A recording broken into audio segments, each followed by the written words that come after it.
بسم الله الرحمن الرحيم.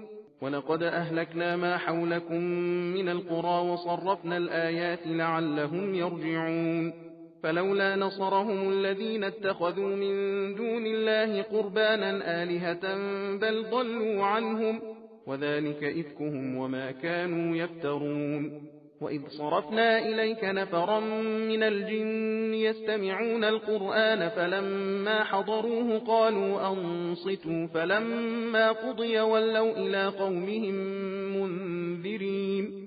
قالوا يا قومنا إنا سمعنا كتابا أنزل من بعد موسى مصدقا لما بين يديه يهدي إلى الحق وإلى طريق مستقيم. يا قومنا أجيبوا داعي الله وآمنوا به يغفر لكم من ذنوبكم ويجركم من عذاب أليم.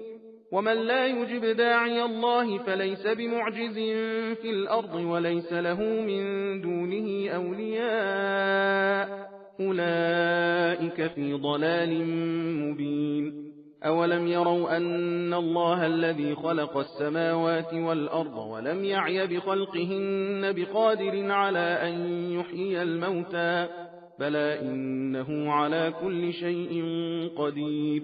ويوم يعرض الذين كفروا على النار أليس هذا بالحق قالوا بلى وربنا قال فذوقوا العذاب بما كنتم تكفرون.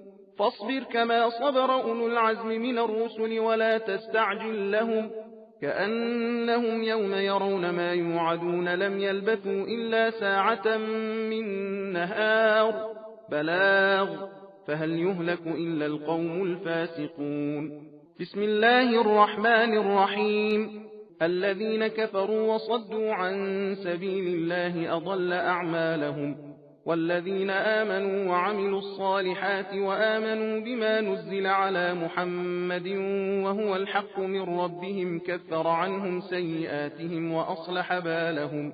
ذلك بأن الذين كفروا اتبعوا الباطل وأن الذين آمنوا اتبعوا الحق من ربهم كذلك يضرب الله للناس أمثالهم. فإذا لقيتم الذين كفروا فضرب الرقاب حتى إذا أثخنتموهم فشدوا الوثاق فإما منا بعد وإما فداء حتى تضع الحرب أوزارها ذلك ولو يشاء الله لانتصر منهم ولكن ليبلو بعضكم ببعض.